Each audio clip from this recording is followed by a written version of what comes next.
Good evening from the nation's capital in Washington, D.C. This is the Kelly Wright Show. Welcome, one and all. We're indeed very grateful to have you join us. Coming up with today's show, we'll be talking about the fallout from coronavirus. Now, the word for today is encouragement, and that leads me to my opening observations. Lord knows, in the midst of the pandemic of coronavirus and how the world community is reacting in fear and panic, we could use some encouragement. Now, by definition, the word simply means the action of giving someone support, confidence, or hope.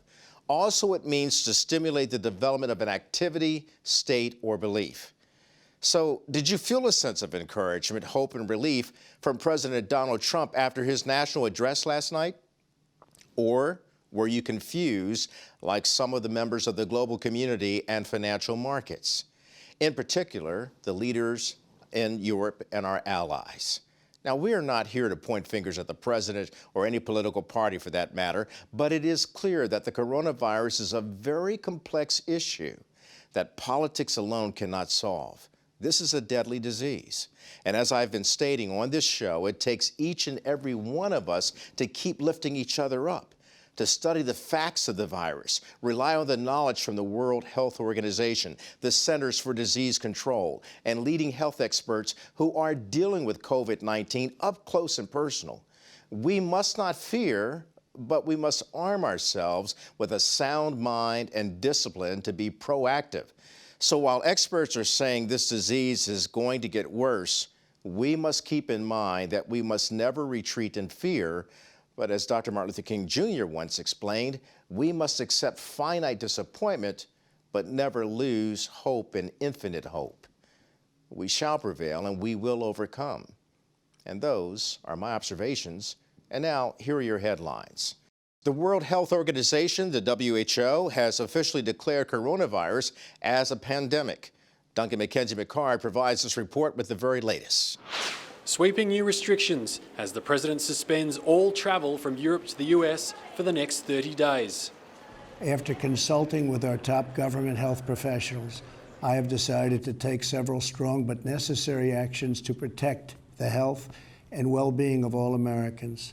It comes after the coronavirus was labelled a pandemic, meaning it's a disease that is spreading in multiple countries at the same time. Pandemic is not a word to use lightly or carelessly.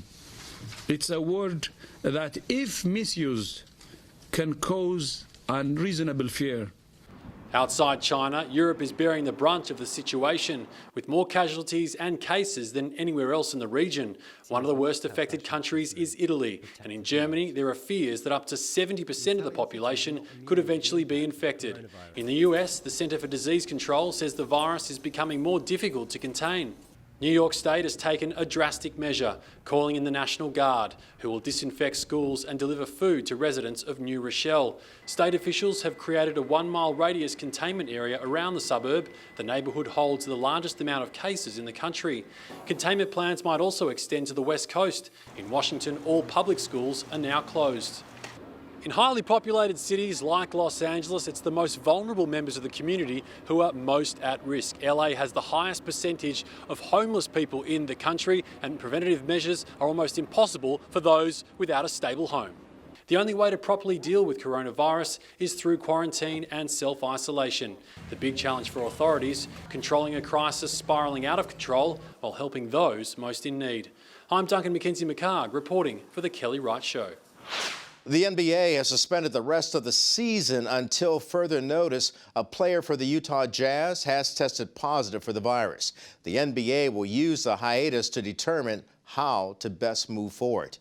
Some hospitals in the U.S. are beginning to stop elective procedures right now in case hospitals are overrun with coronavirus cases. In other instances, hospitals say that patients are requesting a delay in care because of concerns about the virus. More than 121,000 people have been infected, and that's a look at the day's headlines. We'll be back with more after the break.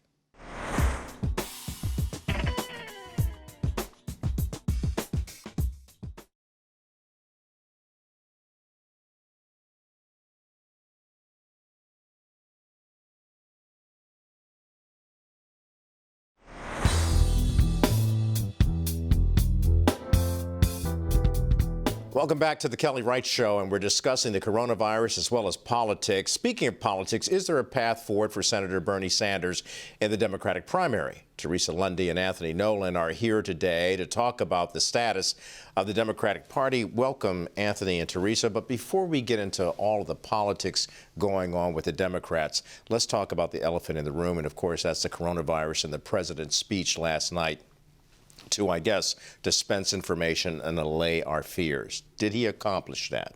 No. Teresa? No. Oh, both of you. A resounding no from both. Agree. Oh, absolutely. Fist pump to agree in the age of coronavirus. She started it. So tell me why or where did he go wrong in trying to allay fears?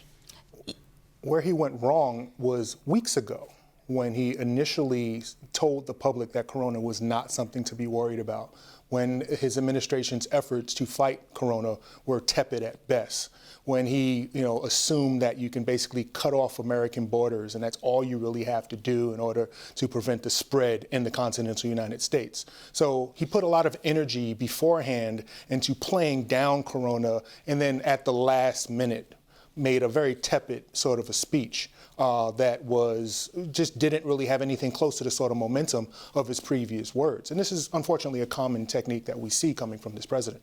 Teresa, our European allies were shocked. Mm-hmm. And it seems that the world financial markets were also shocked based on what the president said. Absolutely. And I think when, especially when we had the president of the United States putting on almost a theatrical performance instead of an actual speech to calm the fears.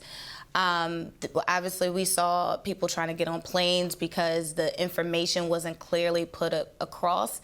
When they said they were going to shut down the airlines, and then they were saying there was banning individuals from going on the flights. Then were going up to $20,000 in some instances, and then of course the markets.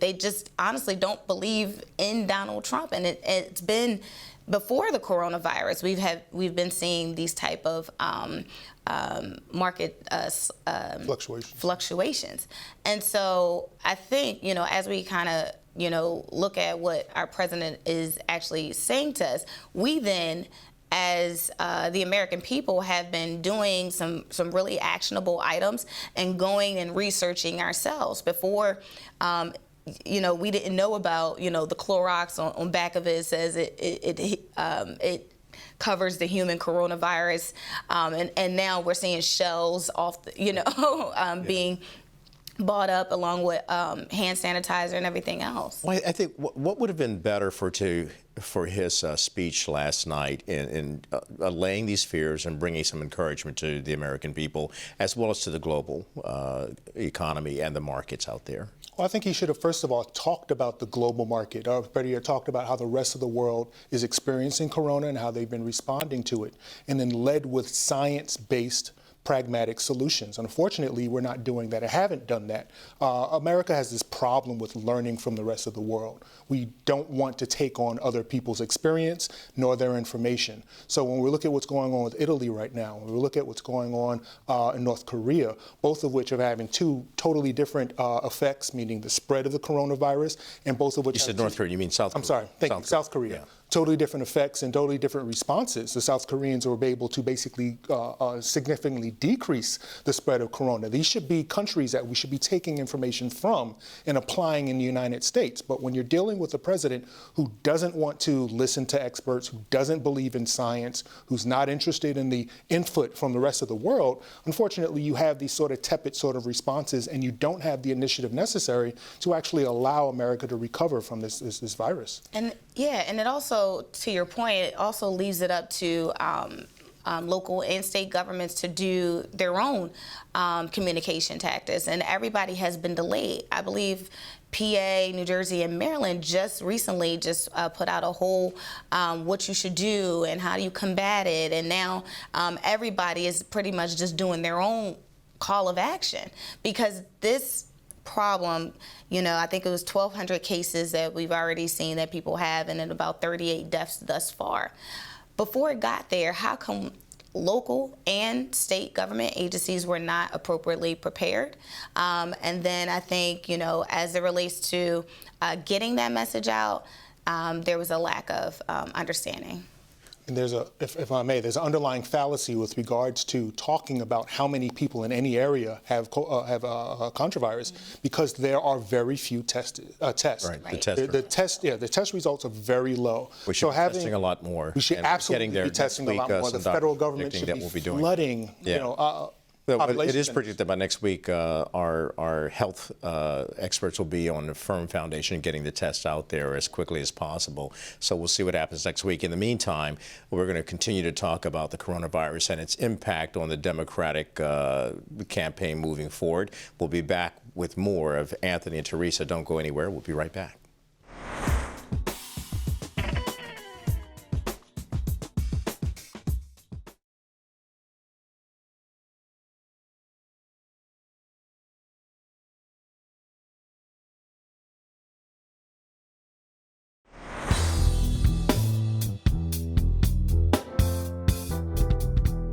We're back now with Teresa Lundy and Anthony Nolan. We're continuing our discussion and our dialogue on the coronavirus and its impact on politics, its impact on the globe. But in particular right now, let's focus on Bernie and Biden.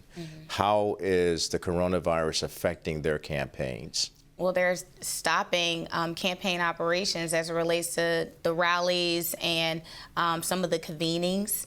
I think Biden 2 days ago was just in Philadelphia, and it was a very tight-knit crowd, right? But of course, all the national media was there, and we all watched it, but very tight-knit. What was it like to be in that kind of atmosphere, and you know that people have a sense of dread, unfortunately, towards the coronavirus, and yet the stalwarts, those who are a little bit courageous and want to show up and be politically engaged with their candidates? Yeah, and you know what? Most of the people that, supporters, they were going in with gloves. They had hand sanitizer. Everybody was fist bumping and air hugging and kissing. So I think the momentum is still there, and I think, everybody's excited to get Joe Biden as the next Democratic nominee. Well, I don't really think that there's any excitement. Joe Biden will, Joe Biden will get the votes that he's supposed to get, principally because of name recognition and his proximity to a popular president, Barack Obama. So really the only person who's going to be heard here is Bernie Sanders, because Bernie Sanders is not going to have the sort of opportunities that he needs to actually sell himself to so many of these communities who either A, don't have any proximity to him or to his politic, so he's not really able to build the sort of momentum that should be necessary for him to actually win. So look, let me ask you, Anthony, let me start with you. In your opinion, which of the two Bernie Sanders and Joe Biden, which of those two men do you think would have a stronger response and a more proactive, engaging response with the African-American community? Well, so I think the problem is that we're dealing with a candidate in Joe Biden who has the sort of name recognition that already sits in the hearts and the minds of African-American communities. But when you look at it from a policy perspective, Joe Biden is basically a candidate of yesteryear. He's basically a general purpose, let's return back to a previous decade wherein we can, for example, negotiate with Republicans on the other side of the aisle, where there'll be some sort of a pragmatic give and take between Democrats and Republicans. I don't think he has new ideas. I don't think that he's ready for the future. From a policy perspective, I think that Bernie Sanders is that new candidate. He is a candidate who's really talking about the economic situation that we're dealing with in our country. We all know, of course, that, when America gets a cold, Black America gets COVID-19, and under those sort of circumstances. Some might argue that they might get a cold. We don't know. But the point is, we have an exponential effect from whatever's happening nationally. I hear you. Right? And because of that, we can't have these half measures. We need to have, for example, a Medicare for all, having a half measure that allows the capital and allows capitalism to still have an effect in our medical system is not to the benefit of our society. And we're seeing exactly that right at this I got to get Teresa in on that. Yeah, Teresa, what do you think? Yes, it was a lot there to unpack. So I do think outside of the name recognition, Vice President Joe Biden has put in the work. You can't just keep relationships in Washington without having the influence that he has been doing and having a track record of implementing policy and being engaged in communities over time. So if the party decided that he was the Democratic nominee, I think we need to understand that he comes from a lineage of, just not running with President Barack Obama, because Barack Obama has yet to come out for any of them.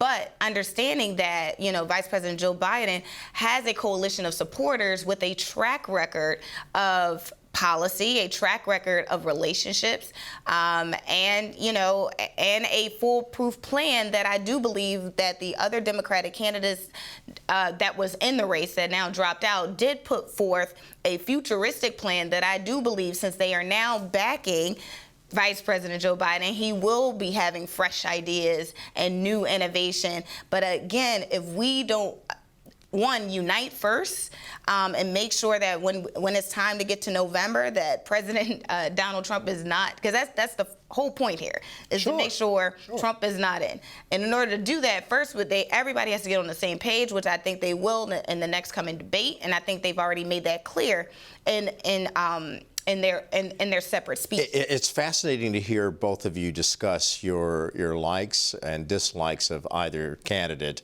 And the bottom line is that a lot of people will have to find out what's going to happen after the next debate.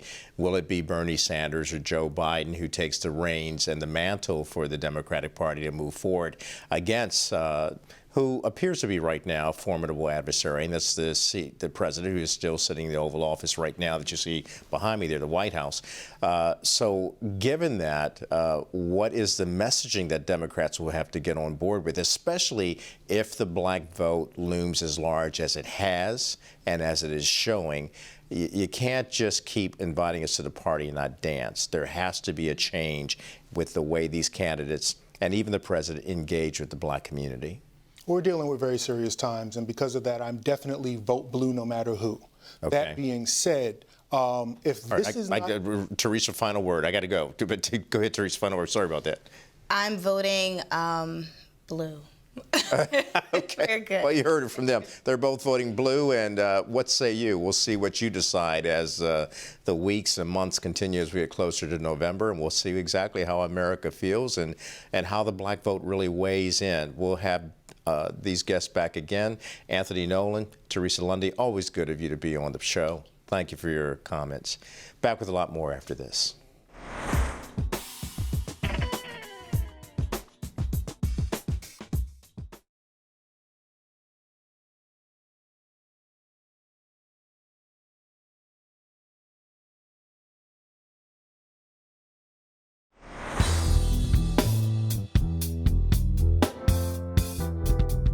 Welcome back. Often our students don't have access to advanced coursework in our educational system.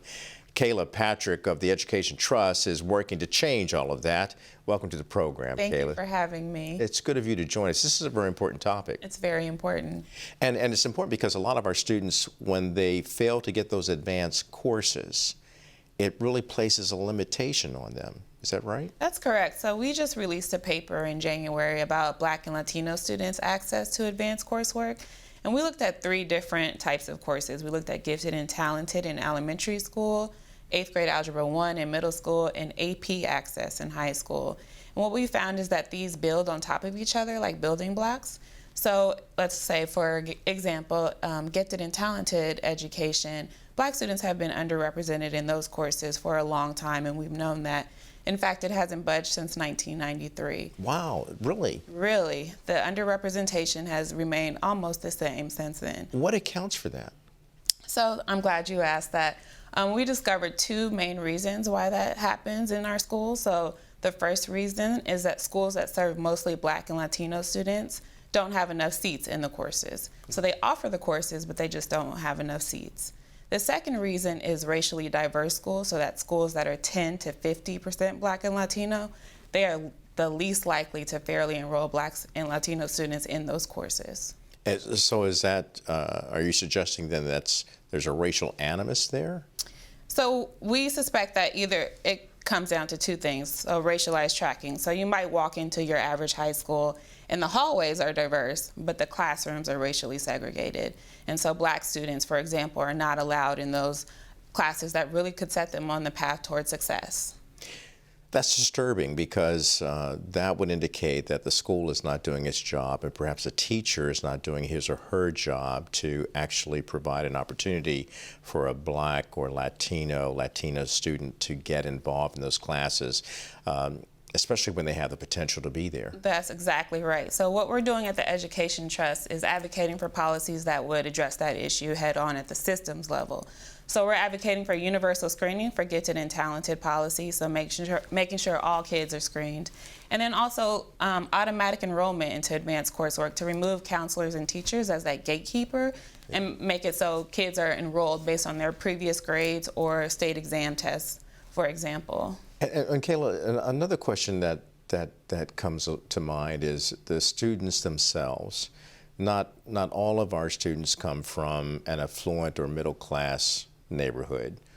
Some black and brown students come from poor neighborhoods where there's crime that they have to confront with, there's gangs, there's drugs, there's all these things out there that are distractions to them.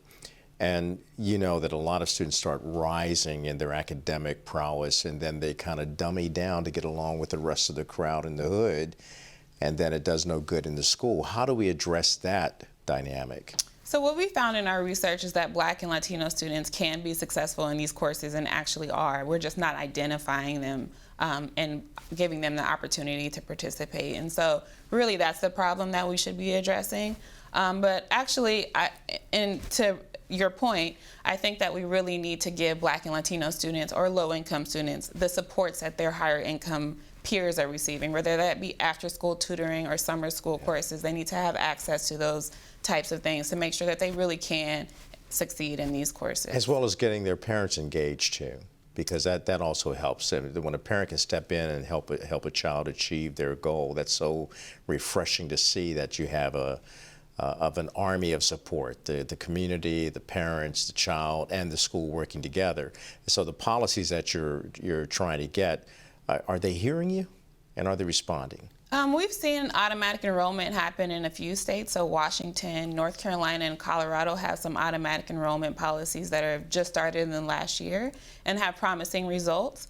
As to the parent issue, what we found is that parents really don't know what courses are available to them. And so really what we think it's on districts and schools and even states to do is to really make sure that parents know that these courses are A, important, and B, that they're available. And so really those two things are really important. You were talking about the courses, so some of the courses that we'd like to get our kids into and not have them locked out, because we do have so many gifted and talented programs out there. You were mentioning advanced placement, international baccalaureate. Explain what those programs are, and can they be a dual track?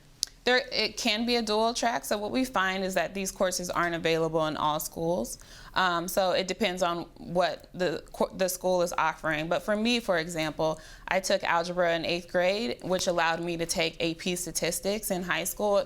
I was the only black student in my class. So this research really speaks to my own personal experience, but I was able to take AP statistics because I took 8th grade algebra in 8th grade. So you were not intimidated being the only black student in your class. Were you motivated instead? I was motivated, but I think every student is different and they have different experiences in those types of environments, so we really need to make sure that each student has the support that they need. And for the student watching us right now, as well as the parent watching us right now, as well as the teacher and administrator watching us right now, what's your point to them to help stimulate that kind of motivation that our students dearly need? I think that they should all know that this is a problem that we can fix today. And so we can really open the door for these students to be in these courses right now. And so that's the first thing. The second thing is that we need to make sure that students are, we're setting high expectations for our students, because when we set the bar high, they really do reach it. Love talking to you. Thank you. Because we do have to let our students know, and we've heard the phrase so many times before, a mind is a terrible thing to waste. It sure is. And we certainly don't want to lose our young, gifted, and black students and brown students from achieving all that they can be. And education is the key. That is right. All we're striving to do is to keep on striving for excellence. We'll be back with more after this.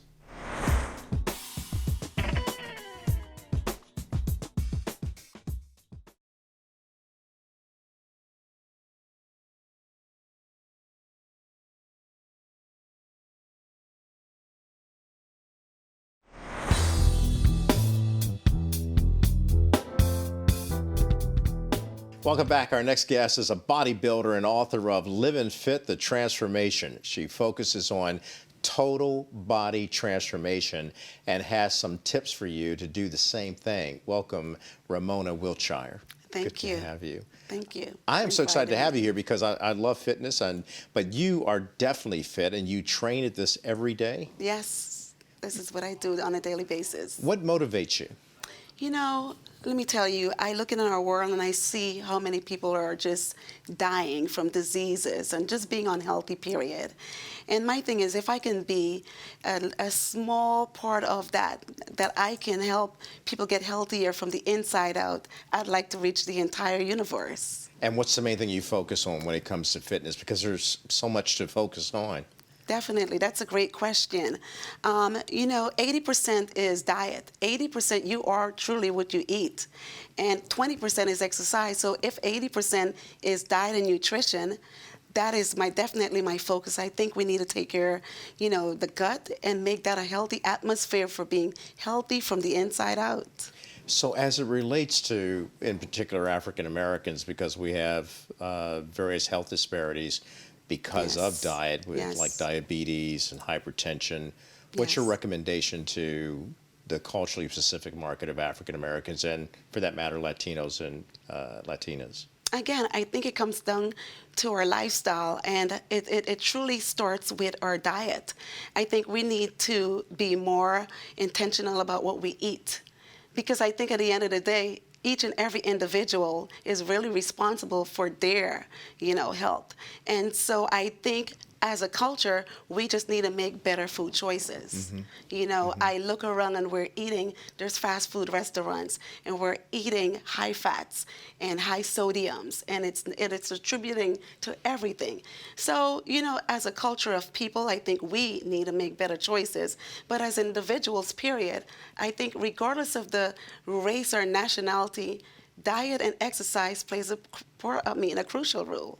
So it's living fit then is not just living fit for the physicality of it, but it's also for the mentality and the spirituality of it as well. Absolutely. So how do you define that and break that down for each and every one of us? What should be our pattern or our course of the day to not only be actively engaged in like walking or some sort of physical exercise, but also, like you said, making sure that our gut is in check and we watch what we're putting in our mouths and being prepared for that day on a daily basis? Absolutely. I think it really starts with a healthy mindset.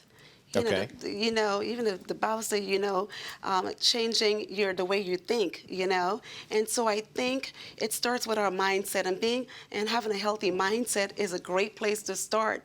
So we need to start affirming that we can do better, and we're worthy of being better mentally, physically, you know, and spiritually. So I think as you look at those different facets, it all encompasses health, you know, and wellness. And we've got some fascinating pictures of you working out, and it really shows. It pays off very well, and it's wonderful to see how fit you are.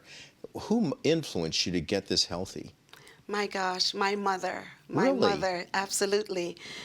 She's never owned a gym membership, but as a child, and before juicing even became a fad, I watched her throw all the veggies in the juicer before it became, you know, the fad, and just watch her on the treadmill every day.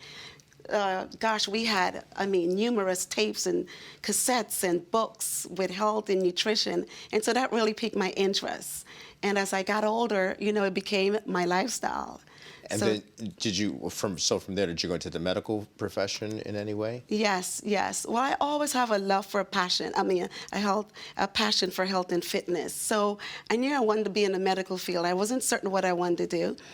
So I went to school and I became X-ray technologist, a radiologist, technologist. I worked at a Washington Hospital Center for 18 years.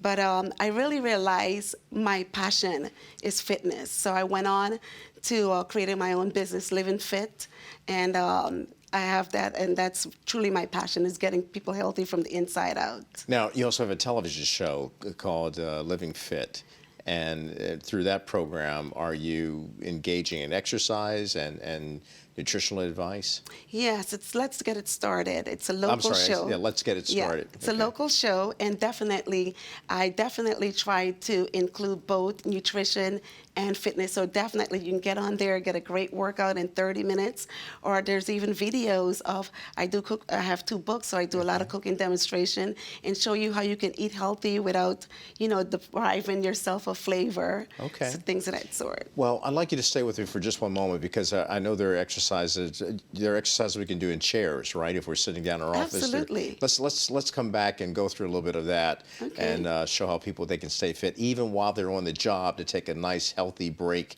and get themselves physically active to get that energy flow going. We'll be back with more with Ramona Wiltshire after the break.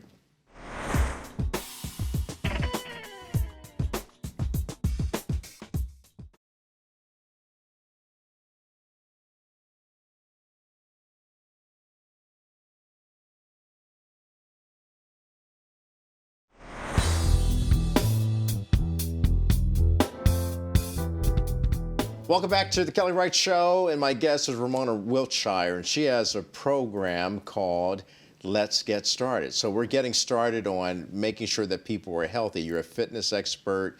You also do massage. You're at X-ray technology or radiology. You've got the whole gamut, and you're an author as well. Tell me the name of your book. It's the book is 2 books. Mona's Skinny Cookbook, and the other is the 21-Day Transformation. Okay, so in 21 days, the transformation that we can achieve is what? You can definitely see a change in your scale, your clothes, and even the way you feel. And what do you recommend for a 21-day transformation? Well, in that book, I definitely take you, it's a blueprint. I take you from day 1 to day 21. I show you exactly how to get in shape, and also with the exercise regimen and affirmations, daily affirmations, and make certain I hold your hands and take you from day 1 to day 21. Okay. So this whole fitness aspect of life, we should not forget that in our community. In fact, I think we need to pay more attention, and as you stated earlier, not just for African Americans, but for all communities at large. We could be healthy, more healthy, and actually have longevity with our lives. Yes, definitely. And you said you were working for 18 years in one profession. Yes. Okay, I think you're lying because you don't look like you would have been that old, but anyway, fitness does help you look younger. Yes, I definitely think that. I think, and just piggybacking on some basic things, just making certain that we just keep it basic. It's not rocket science. Making certain that you get lean proteins in your diet. Make certain you're getting the proper carbohydrates, complex carbohydrates. You eat your oats, and keep the simple sugars to minimal. So, Ramona, a lot of people right now, they're talking about intermittent fasting. They're talking about the keto diet, the Mediterranean diet. Do all of those work, or does it just boil down to the basic fundamentals?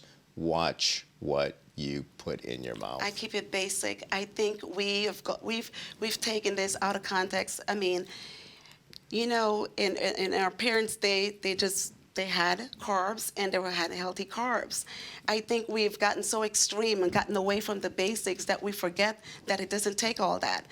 Making certain that you get healthy carbs. Carbohydrates are important for energy. You need carbs for your brain so you don't feel foggy, Water intake. I'm definitely doing better because that's my advice. But we need water. Water is the best laxative. How much water? You said water is the best laxative. Best laxative you can have. So you definitely need half your body weight. It's not 8 glasses, it's half your body weight. Because 8 glasses might be, from one person to the other might be different. So half your body weight. And what about people who work out a lot and they're saying they need a gallon of water? To each his own. But at the end of the day, to keep it basic, for the person that says, I just don't know how much to drink, the average person, you should drink half your body weight. That's the recommended dose. And how much do you recommend getting outside into the sun? Because we as a people, African-American people, we do not get enough vitamin D. Right. Definitely 5-6 times a week if you can. Yeah. Definitely get out. I know in the winter months it could be a little tougher than winter months. Right, yeah. Right. But you definitely want to get out, and 5 times a week, take a nice stroll and get that fresh air, get that vitamin E, so that way you can stay healthy. I love it. Definitely. Ramona Wiltshire, thank you. And it's Let's Get Started. Let's and get that's started. your program. And we can catch you where? How can we get in touch with you? Well, you can definitely reach me at livingfitbyramona.com. Okay. My Facebook page, both Ramona Wilshire as well as Instagram. Ramona Wilshire, Yes. thank you Thank for being you. on the Kelly Wright Show. We love having you. Thank you. All right, so let's get started. Stay fit, stay healthy. Coming back with more after this.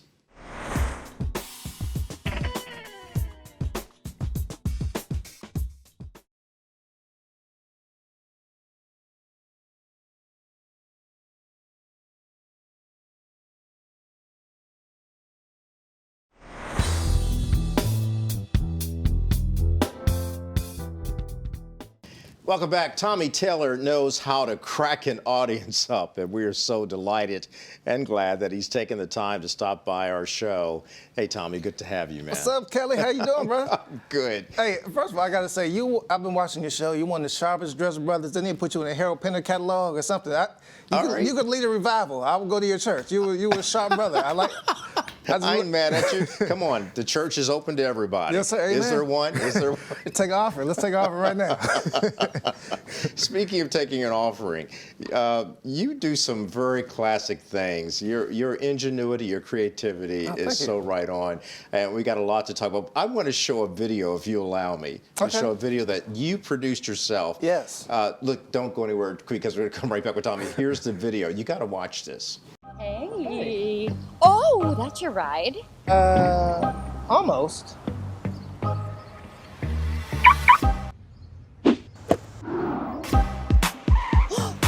Are we eating here?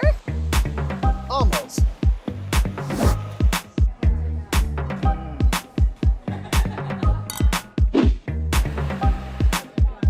Are we going to watch a show?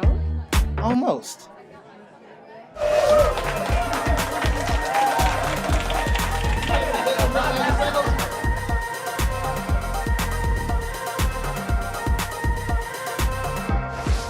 So I had a great time tonight. Me too. So you think I can come up? Almost. But next time, bring protection.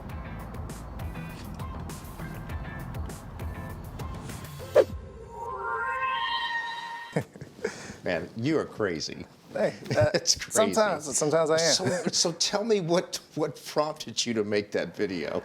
So actually, I'm an actor, comedian, and filmmaker, write all that good stuff. And so actually, I was tapped to create a commercial for the Spin Company, scooters, right? You know, the people riding scooters in the city, and also to showcase the city as part of the DC Film Office initiative. So I just kind of try to. So I do a show called Almost Ladies Night, and we do this thing, Almost theme. So I kind of work that in there, try to tie everything in and show some of my favorite places in the city. Is the comedy clubs, but and have some fun while doing it, because I think a lot of times it was a date night. You know, as guys, you always try to go above and beyond, but we never quite get it. So it was always almost. So that was kind of the impetus of that. You went to a scooter, and then you're talking about unprotected.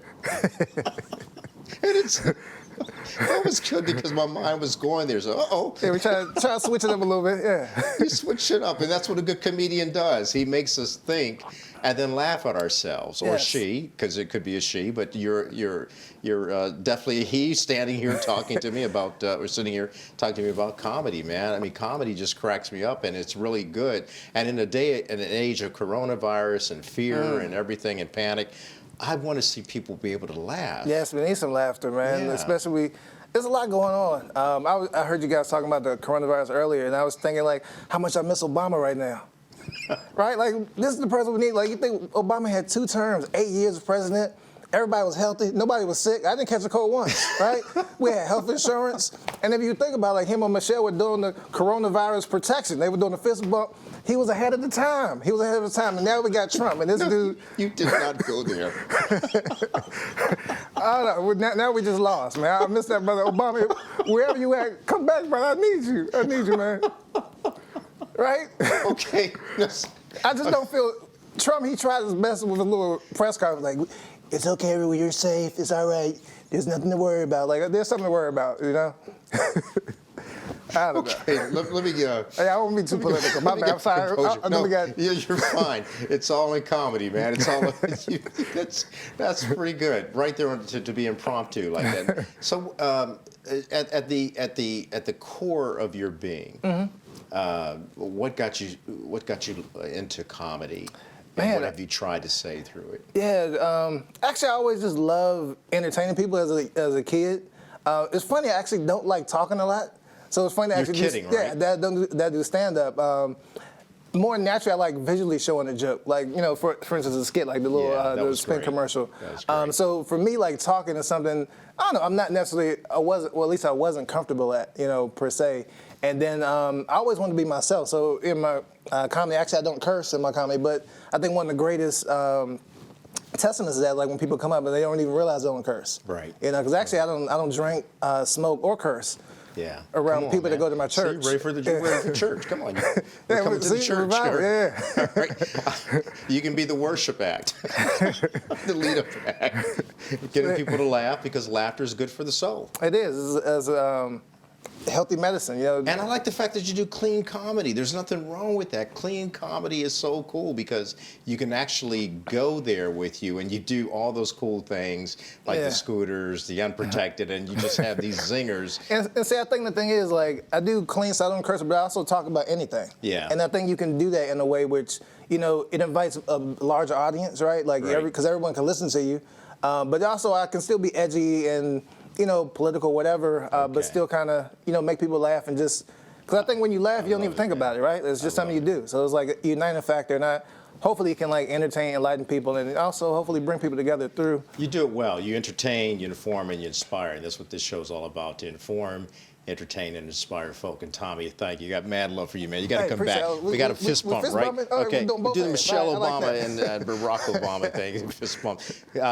Please come back and give us more entertainment, more skits. You just lifted, I will. I think, America right now, watching your humor. Yes, sir. Appreciate you, man, so much. Thank you. And I do have to let everybody know I do my Almost Ladies Night show. We do every third Thursday of the month, and it's a great time. Almost Ladies Night. Almost Ladies Night. Almost Ladies Night. Yes, it's not just Ladies Night, but it's for men too. So almost. All right. And but it's a great time. It's a very inventive show. So, and we got a lot of.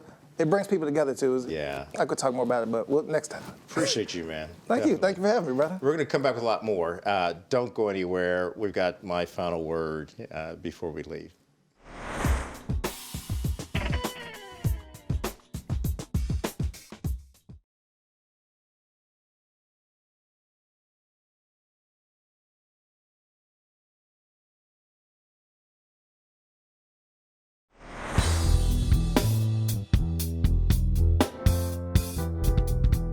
And we're back now with my final word. And again, I want to take time out to thank all of our guests who appeared on today's show, including Tommy Taylor, who's sitting here next to me.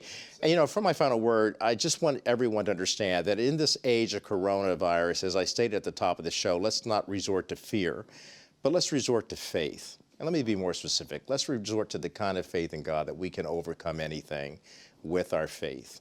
And because of that, stand united, stand ignited, and realize you've been righted to do one thing: keep spreading not fear, but love, freedom, and peace. We'll leave you now with this song. Peace out.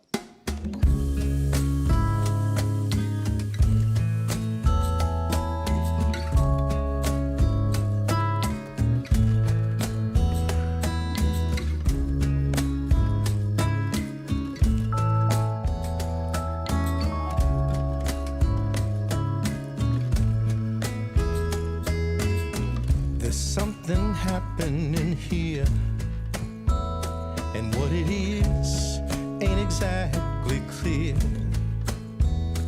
There's a man with a gun over there telling me I got to beware. Oh, we better stop, children. What's that sound? Everybody look what's going down. Stop, children, what's that sound? Everybody look what's going down.